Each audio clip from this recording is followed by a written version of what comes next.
What's up guys, Shawnthebro here, and today we're going to be going over blend spaces in our first person shooter tutorial series. So basically being able to move fully in all directions. So let me look down at my character's feet. You can see he changes the direction he's moving based on the direction we are walking.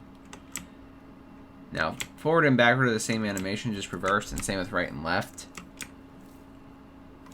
But you can see that he plays a different animation no matter how we move.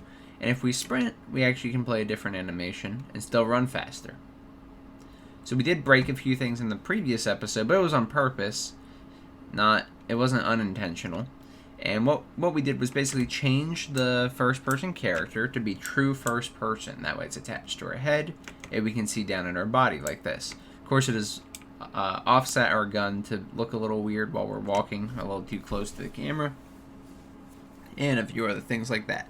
We are going to be able to basically, like I said, walk in all directions, showcase this animation, and we're going to do it in a way that is multiplayer friendly. We may not have multiplayer in or networked multiplayer in, but we want to start thinking about these things ahead of time just to save us some time down the road. And this is something that will work.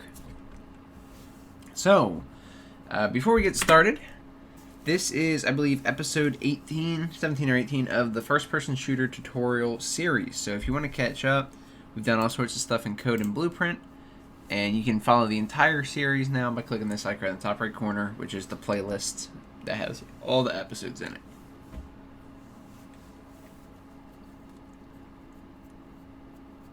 And just a side note, you can also watch this episode that I made on blend spaces if you want to catch up on blend spaces a little bit. However, those are blend spaces 1D. So I did a generic blend space 1D video, and it does work, but we're going to use a 2D for this one because of the nature of it, and I'll explain why. So that'll give you a general idea. I'm going to do a general blend space 2D video as well. This particular episode doesn't need to go that advanced into it, so it can be its own thing. If you end up watching the blend space 2D video, then you can definitely do the animations in here. So it's up to you if you want to watch that video, but I will post the iCard here when it releases. Alright, and without any further delay, let's go ahead and get started. So today, we're basically going to be working strictly in Blueprint, mainly because we're just going to be messing with the animations, making the blend space, and actually applying it to the character. So there are a few things we need to do, but we'll get started by making the blend space.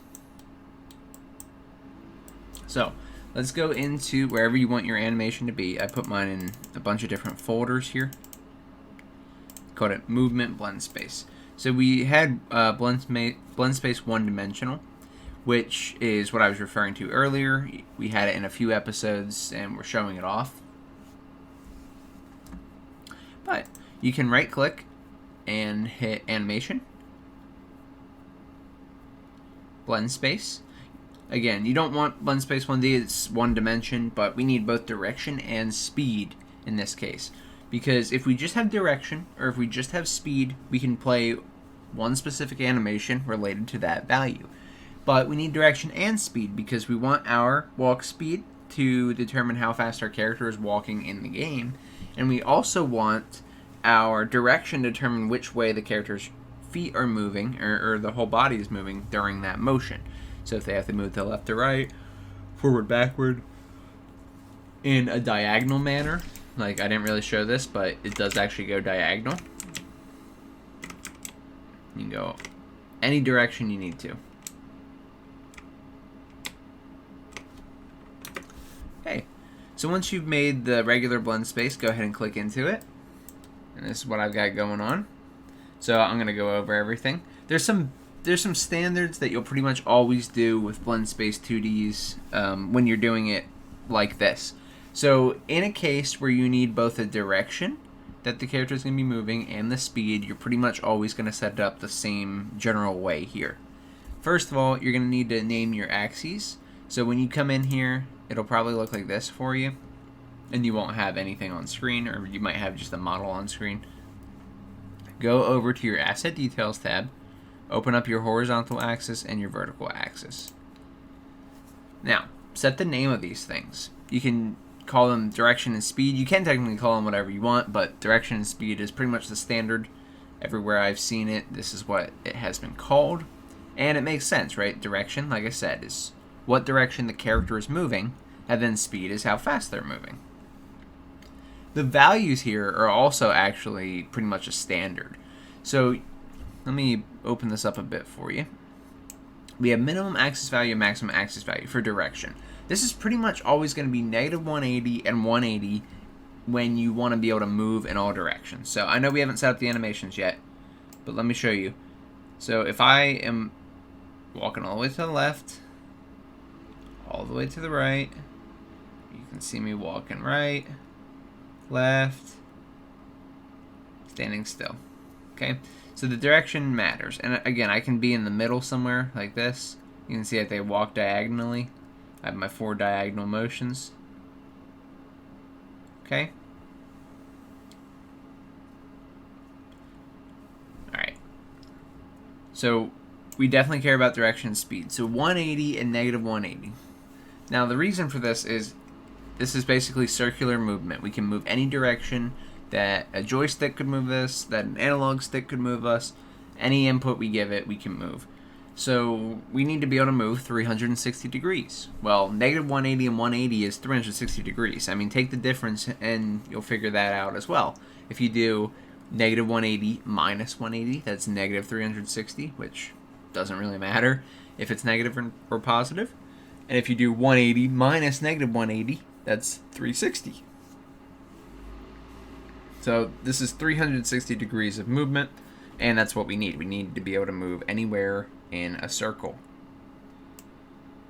So this is pretty much always going to be negative 180 and 180 when you're referring to direction in a 3D environment, and the character can move in all those directions.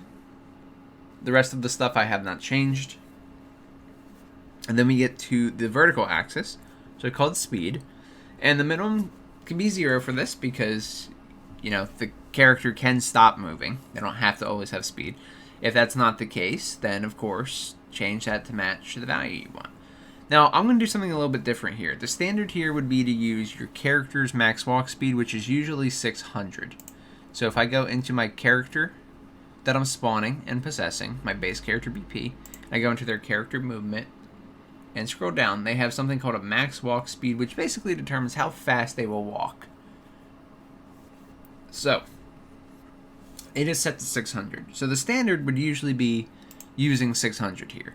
I am not going to do that because I'm going to have all my values at 600 that I want to have for my walking, and then I'm going to have sprinting as its own thing. I still put it in the blend space in this case, so I can do this. But as you see, I move it, it doesn't actually change the direction or anything like that. Now that can be changed later if you want, but I figured if you're sprinting, you can pretty much just be sprinting forward. It does depend on the game though, and there are games that do it many different ways. So feel free to adjust the animations to your liking and the positioning to your liking, which we're going to get into in a second. I just want to show you why I'm choosing 1200. I'm choosing 1200 as my maximum axis value because earlier in the series, we had set up the sprint function to change our speed. If I scroll down to it and find it here, sprint. So max walk speed is actually 1500. So there you go. I could set it to 1200. I could set the blend space to 1500, but they don't have to be accurate. It's just saying once you reach this speed, you'll be doing this. Now for me, you know, it goes from this to this very quickly, but you do have to be careful. See, okay, so now that I did put this in a blend space as opposed to a separate animation, then if I somehow get caught in like this speed, then it could look weird, okay? So you either want to make the jump instantly, basically have no acceleration when you go to sprint, and just automatically get there, or you need to not be able to hang out in any of these areas. Which really I can't unless you take into play like physics or friction or other things like that that could slow down my walk speed, because I basically just press the button and start going faster. But it is important to note that if you get stuck in the middle here, it could be a little bit weird. So feel free to make your adjustments as necessary to do that. Another thing you could do is actually move this down. So this way you have a very, very little window to actually do this. Okay. Now, let's talk about actually adding these animations now that you see what my graph looks like. So you're going to have this graph here by default, because this is how you make your blend space. And you have your asset browser in the bottom right hand corner here. And you can drag in animations very, very easily onto your graph. And they snap in at these points. And as it says, as a blend space, it will blend the animations together. Now this one I just added. I was just adding for effect. It will definitely not be good to add that there. Okay? I'm going to move this back up so it doesn't get so confusing what's going on here. But basically what we need to do here is add animations for each set of values that we want that are going to make the character look like they're doing what they're supposed to. So let's get behind the character so we know exactly, we're not like looking at it in reverse or anything. So this is the character walking forward. And that's because you can drag in an animation wherever and then click on it to see your direction and your speed. So at these values, this is what this looks like. So first of all, actually, I put idle at the bottom for everything. So it doesn't matter what the direction is. If it's idle, then if my speed is 0, then we're just going to be standing still. So I have my idle animation. So let's start with that. Go ahead and find your idle. Mine is called Y-bot idle aiming is the one I chose for this case, but it doesn't really matter. Just choose an idle animation and drag it in all your spots down here. You can do more than just the snapped values here. So it's not a big deal if you need more than the animation is given to you. But basically you'll feel it when you're doing this. But when you're moving it around, it'll show you the snap points. See, I haven't selected. It's automatically snapping to these points.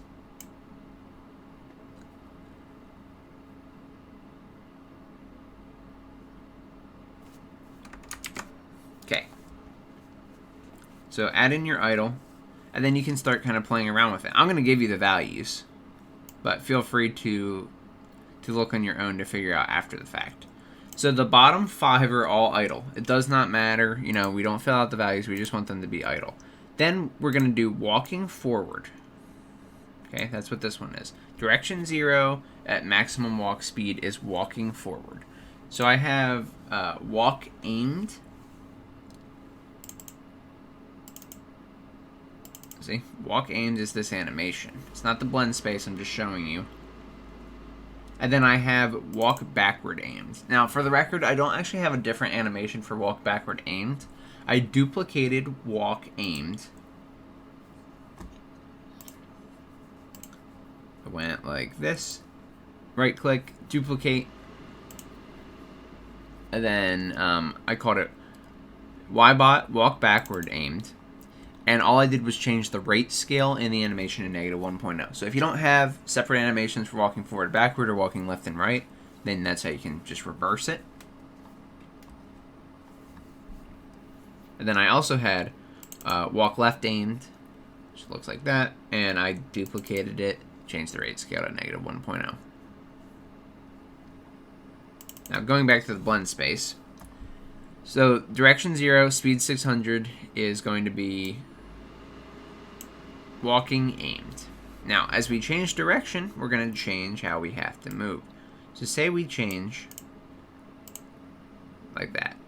I'm trying to click this for you guys so you can see it. Direction -90 and speed 600 to the left here. You can see the character's walking to the left. Direction -90. -90 would be to the left. So, if you're looking at a circle, 0, 360 are up at top, right? And then you have 90, 180, 270, 360. Alright? That's what one full loop is. So -90 is going this direction. So direction of -90, speed of 600 is walking left. Then you can probably guess what comes next, but if we go all the way to the left, direction of -180, then we're walking backward, because if you go negative 90, negative 180. You're at the bottom of the circle. You're walking backward. Okay, and then we just do the opposite for the other side. So basically, if I didn't explain it enough, just add in animations that fit this motion. So this motion is walking to the left. This motion is walking backward. Which means this motion will be walking right, as you can guess, because it's 90 direction. So if you start at 0 at the top, add 90 degrees, and you're facing right. So, lastly, we have direction 180, which you can imagine is walking backward. Positive 180. So you start at 0, add 90 degrees, add 90 degrees, you're at 180 degrees, and you're holding back. There you go. So now you have all the animations you need to face the proper directions. Now when you go between the animations, like you'll have a, direction like 139 here. This is the input I'm giving it. You can see he's walking backward and to the left. And if I were to do it here in the middle of these two, I'm walking forward and to the left at a direction of like 44. If you had diagonal animations, you could add them between. If I'm at 45 degrees, then I'm forward and to the right. And if I'm in the middle here, 139 this way, I'm backward and to the right. Again, this other part of the blend space is not required, but if you wanted to add a few additional features such as running, then feel free to just add other animations above your maximum walk speed so that you can only reach them when you are sprinting or doing other actions. At this point, you're done with the blend space, and that's by far the hardest part of this tutorial. Now we're just going to hook it up in the animation blueprint. So go into your animation blueprint for that character. Ours is called base character and MVP. And we already had a lot of logic in here from other episodes. Okay. All this is going to be the same. We're just going to add something at the very end here. First of all, let's go into our state machine so it makes sense. Now, we were doing some stuff with blend spaces and things like that, but since we were doing 1D, it's not really important. So I'm going to actually get rid of this. I just wanted to show you that it was here so I could get rid of it. Not that I was just deleting it, but that way you could see that I'm not using that one dimensional one space. Okay, and then now if we go into our state machine, we have all of our states. You may have a move, walk, run like I did in the past, and that's fine. You can use it, but we're going to need to change the actual state that it's showing. If you don't have the state and you deleted it like I did when I was using the 1D blend space, then just make a new state, right-click, add state, and I called mine move. And then I linked idle to be able to go to move, and move to be able to go to idle. Okay. Now, let's check out the state itself. Okay, we have, as always, our output animation pose, but this time we're going to plug in the movement blend space with it to say this is the animation that we are outputting. And if you have your asset browser here, you can see all your blend spaces, so you can just plug it in and plug it into the output animation pose. But it has direction and speed, which are the two variables that we made here that determine, what it looks like we're doing. All this stuff we did. But we need to figure out what we want those variables to be, actually have their values set to be during this animation. A good and easy way to do it is to make variables for movement speed and movement direction. Now, for me, movement speed was already made. We made it earlier in the series. It's actually something that comes with the animation blueprint in a lot of the templates. So I just ended up keeping it, and luckily it's useful. A lot of times this will just be called speed if you haven't renamed it. I just happen to call it movement speed. But if you have that speed and it's already set up in the event graph, which I'll go over in a second, then you don't need to make this. But we do need to make another float called movement direction. So you can go ahead and make it now if you want. Just add variable, make it a float, and call it movement direction. Or you could always drag off of this and promote the variable and then call it movement direction. But basically, we want to make sure we're plugging in a value for direction and speed here. Alright. Now let's see how speed and direction are determined. So if we go into our event graph, this was already done. Basically, we were grabbing the pawn owner. We were getting the velocity of the character. You do something called get vector length to get, an individual value. And we're setting that equal to the movement speed. This was done in the NMVP. We didn't even have to touch this. But we are going to take some stuff here to be able to get the direction. So if you deleted this for whatever reason, or you never had it because you made an NMVP from scratch, that's perfectly fine. Let me just go over this really quickly. Try get pawn owner. Okay. All this other stuff isn't really important. If you've been following the series, you'll definitely see this. It's basically we're setting the character reference, and if it's not valid, then we're not going to go into any of the animation states. That way we don't get any errors or warnings. But otherwise, we're try get pawn owner, which basically gets the character that owns this anim BP. And then we drag off of that and type get velocity. So just to be clear, get velocity. And then vector length. And that sets movement speed. So again, if you have to do this manually, just set movement speed and drag in vector length. And then, of course, drag the white line through the arrow spots here. But otherwise, you should already have this part, and we're going to get the direction, the movement direction. We can still use try get pawn owner, that's what this blue node is, and do get actor rotation. The actor currently rotates with the direction that we are moving. So when we press an input, it rotates the character, and then we can use it from there to determine our animation. So that's why we're getting actor rotation here. And they have this beautiful thing that this is a very, very common node you'll see when you're dealing with things like blend spaces. And the range is from negative 180 to 180. So you can see kind of why we chose negative 180 and 180 in the blend space if you couldn't already. Like, sure, the logic makes sense, but now you can also see that the direction that will be calculated will be given in these values. So it's even more important that we actually use values, or at least have things set up for values that will work with the direction we are given. So drag off of your get actor rotation and do calculate direction. And then you do need a velocity, but you can just drag in from the get velocity. And then use the return value to set movement direction. Okay. And once you've done that, you have both your speed and direction. I believe we've all already plugged in these two variables, but if not, just make sure they're plugged in now that you've made them. And the last thing we need to do is just make sure we can actually get from these nodes. So we can get from idle to move and move back to idle. So idle to move is basically going to be if our speed is greater than 5 or whatever value you want to give it. I do like giving it a buffer because otherwise they will still be running if you're slowing down. Looking at this now, I'll probably give it a 1 or something like that. But honestly, something like a 5 is probably best for controller. I mean, even greater than that. The movement speed will basically be greater than 5 instantly to us as soon as we are able to recognize it once we press the key or the button.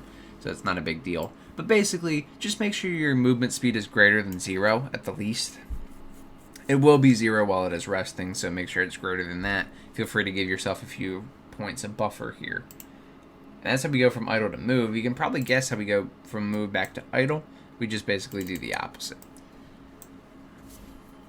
Since I had movement speed greater than 5 to go from idle to move, basically if movement speed is less than or equal to 5, then we go from move back to idle. That will essentially stop the blend space.